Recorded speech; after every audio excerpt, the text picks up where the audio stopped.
नमस्ते and welcome to Mukesh Kumar ji के online class on YouTube. दोस्तों, अगर आप रेलवे एनटीपीसी और ग्रुप डी का तैयारी कर रहे हैं तो यह सेशन आपके लिए बेहद महत्वपूर्ण है, क्योंकि इस सेशन में प्रीवियस ईयर में पूछे गए इंपॉर्टेंट क्वेश्चन संकलित है। तो चलिए दोस्तों, आज का सेशन शुरू करते हैं। दोस्तों, इस सेशन को अंत तक एक बार अवश्य देखिएगा। दोस्तों, आज का पहला प्रश्न इस प्रकार है। सूक्ष्मदर्शी प्रयुक्त होता है निम्नलिखित में से किसके अध्ययन के लिए? ऑप्शन है क में पास की वस्तुओं के लिए, ख में छोटी वस्तुओं के लिए, ग में छोटी तथा पास की वस्तुओं के लिए, घ में दूर की वस्तुओं के लिए। दोस्तों, यह प्रश्न आरआरबी जम्मू में सीसी परीक्षा 2006 में पूछा गया था। चलिए दोस्तों, इस प्रश्न का सही आंसर देखते हैं। दोस्तों, इस प्रश्न का सही आंसर है ख, छोटी वस्तुओं के लिए। चलिए इस प्रश्न से जुड़ी कुछ महत्वपूर्ण तथ्य देखते हैं।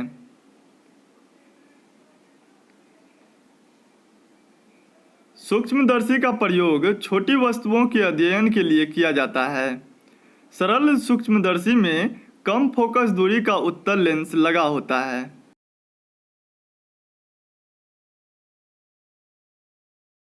चलिए अब बात करते हैं अगले प्रश्न पर।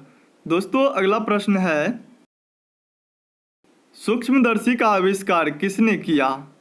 ऑप्शन है क में गैलीलियो ने, ख में कॉलर ने, ग में जॉर्ज स्टीफेंसन ने, घ में जेड जॉनसन ने। दोस्तों, यह प्रश्न आरआरबी महेंद्रू घाट टीसीसीसी परीक्षा 2007 में पूछा गया था। चलिए दोस्तों, इस प्रश्न का सही आंसर देखते हैं। दोस्तों, इस प्रश्न का सही आंसर है घ, सूक्ष्मदर्शी का आविष्कार जेड जॉनसन ने की थी। अब चलिए इस प्रश्न से जुड़ी कुछ महत्वपूर्ण तथ्य देखते हैं। सूक्ष्म वस्तुओं को स्पष्ट रूप से देखने के लिए सूक्ष्मदर्शी का उपयोग किया जाता है। इसका आविष्कार जेड जॉनसन ने किया था। चलिए दोस्तों, बात करते हैं अगले प्रश्न पर। दोस्तों, अगला प्रश्न है, एक संयुक्त सूक्ष्मदर्शी में अभिदृश्यक एवं नेत्रिका की आवर्धन क्षमताएं क्रमशः M1 एवं M2 है। सूक्ष्मदर्शी की आवर्धन क्षमता होगी। दोस्तों, ऑप्शन है क में M1 इंटू M2, ख में M1 प्लस M2, ग में M1 बाय M2, घ में M2 बाय M1। दोस्तों, यह प्रश्न आरआरबी चंडीगढ़ टीसी परीक्षा 2002 में पूछा गया था। चलिए दोस्तों, इस प्रश्न का सही आंसर देखते हैं। दोस्तों, इस प्रश्न का सही आंसर है क M1 इंटू M2।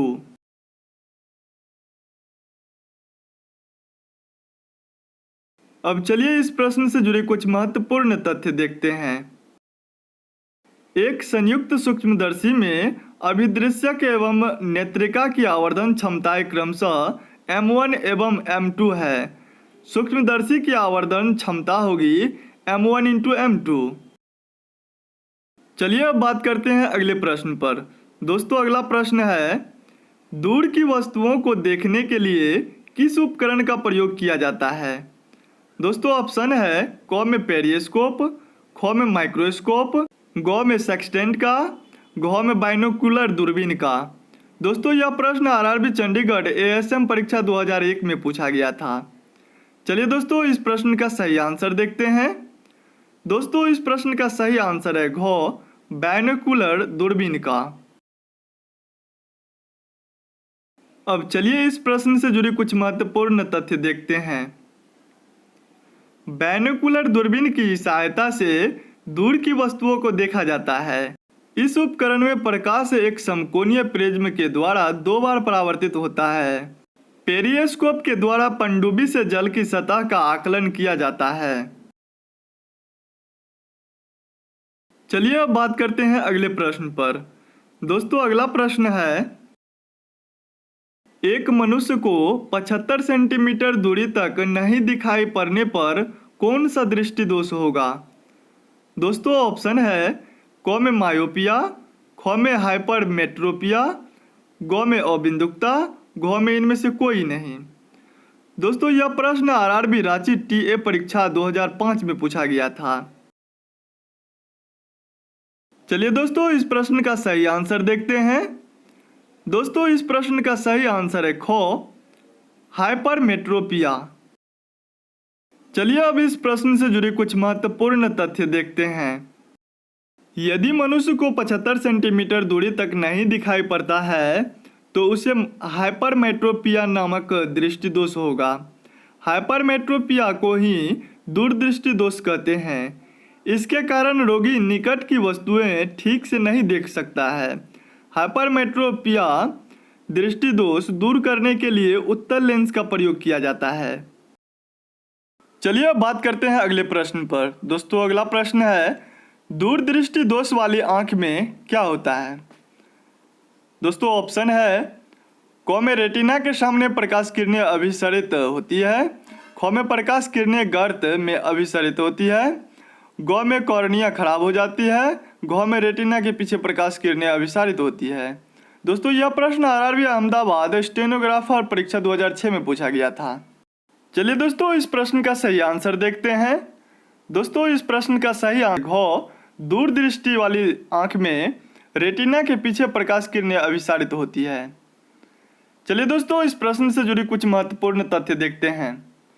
दूरदृष्टि दोष वाली आंख में नजदीक रखी वस्तु का प्रतिबिंब रेटिना के पीछे बनता है, अर्थात वस्तु से आती हुई प्रकाश किरणें रेटिना के पीछे अभिसारित होती है। इसलिए नजदीक रखी वस्तुएं साफ साफ नहीं दिखाई देती है। नजदीक की वस्तु को स्पष्ट देखने के लिए उत्तल लेंस वाले चश्मे का प्रयोग किया जाता है, जिससे वस्तु का प्रतिबिंब रेटिना पर बनता है और वस्तु स्पष्ट दिखाई देती है। चलिए दोस्तों बात करते हैं अगले प्रश्न पर। दोस्तों अगला प्रश्न है, एक व्यक्ति 75 सेंटीमीटर से कम दूरी पर स्थित किसी वस्तु को अपनी आंख से स्पष्ट नहीं देख सकता है तो वह किस रोग से पीड़ित है? ऑप्शन है अबिंदुकता, दीर्घदृष्टि, निकट दृष्टि, जरा दूरदर्शिता। दोस्तों यह प्रश्न आरआरबी गुवाहाटी जीजी परीक्षा 2006 में पूछा गया था। चलिए इस प्रश्न का सही आंसर देखते हैं। दोस्तों इस प्रश्न का सही आंसर है गो, दीर्घदृष्टि दोष। इस दोष वाले व्यक्ति को 75 सेंटीमीटर से कम की दूरी अर्थात नजदीक की वस्तुएं स्पष्ट रूप से नहीं दिखाई देती है। इसे दूरदृष्टि दोष भी कहा जाता है। चलिए इस प्रश्न से जुड़े कुछ महत्वपूर्ण तथ्य देखते हैं। जब कोई व्यक्ति निकट की वस्तु को साफ नहीं देख पाता लेकिन दूर की वस्तु को स्पष्ट देखता है तो उस दोष को दूरदृष्टि दोष कहते हैं। चलिए अब बात करते हैं अगले प्रश्न पर। दोस्तों अगला प्रश्न है, मायोपिया में होता है क्या? दोस्तों ऑप्शन है, क में निकट की वस्तु दिखाई नहीं पड़ता है, ख में है दूर की वस्तु दिखाई नहीं पड़ता है, ग में है लाल रंग की वस्तु दिखाई नहीं पड़ता है, घ में है इनमें से कोई नहीं। दोस्तों यह प्रश्न आरआरबी रांची एएसएम परीक्षा 2005 में पूछा गया था। चलिए दोस्तों इस प्रश्न का सही आंसर देखते हैं। दोस्तों इस प्रश्न का सही आंसर है ख, मायोपिया में दूर की वस्तु दिखाई नहीं पड़ता है। अब चलिए इस प्रश्न से जुड़े कुछ महत्वपूर्ण तथ्य देखते हैं। मायोपिया निकट दृष्टि दोष में निकट की वस्तु स्पष्ट दिखाई देती है किंतु दूर की वस्तु नहीं दिखाई देती है। वस्तुतः निकट दृष्टि दोष से पीड़ित व्यक्ति में दूर की वस्तु का प्रतिबिंब रेटिना से पहले ही बन जाता है। इस दृष्टि दोष का निवारण अवतल लेंस का प्रयोग करके करते हैं। चलिए अब बात करते हैं अगले प्रश्न पर। दोस्तों अगला प्रश्न है, निम्नलिखित में से किसे सूर्य प्रकाश को नाभि बिंदु पर लाने में प्रयोग किया जा सकता है? ऑप्शन है, क में अवतल लेंस, ख में समतल दर्पण, ग में अवतल दर्पण, घ में उत्तल दर्पण। दोस्तों यह प्रश्न आरआरबी पटना जीजी परीक्षा 2002 में पूछा गया था। चलिए दोस्तों इस प्रश्न का सही आंसर देखते हैं। दोस्तों इस प्रश्न का सही आंसर है ग, अवतल दर्पण। सूर्य प्रकाश को नाभि बिंदु तक लाने में अवतल दर्पण का प्रयोग किया जा सकता है। सॉरी, यहाँ अवतल दर्पण ग नंबर में होता।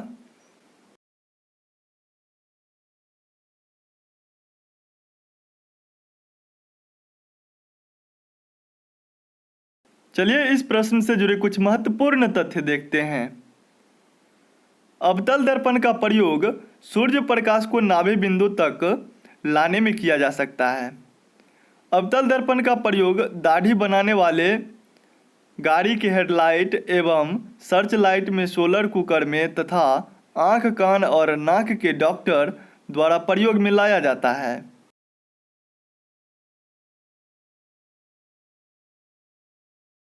चलिए अब बात करते हैं अगले प्रश्न पर।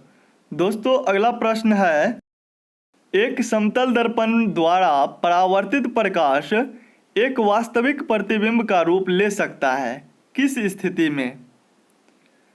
दोस्तों ऑप्शन है, क में है किसी भी स्थिति में नहीं, ख में यदि दर्पण पर पड़ने वाली किरणें अभिसारी है, ग में यदि दर्पण पर पड़ने वाली किरणें अपसारी है, घ में यदि वस्तु दर्पण के बहुत निकट रखी हो।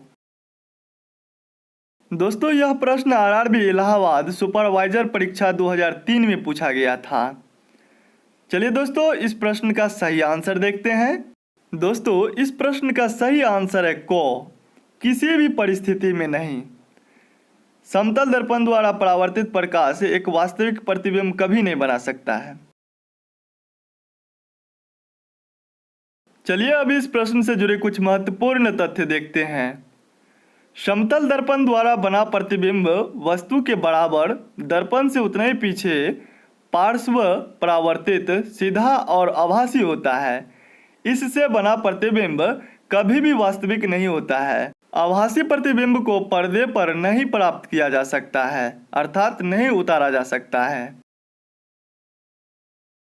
दोस्तों यह वीडियो अगर आपको अच्छा लगा हो एवं ज्ञानवर्धक लगा हो तो इस चैनल को अवश्य सब्सक्राइब कर ले, साथ ही साथ बेल आइकन को दबाकर नोटिफिकेशन को ऑल कर ले। धन्यवाद।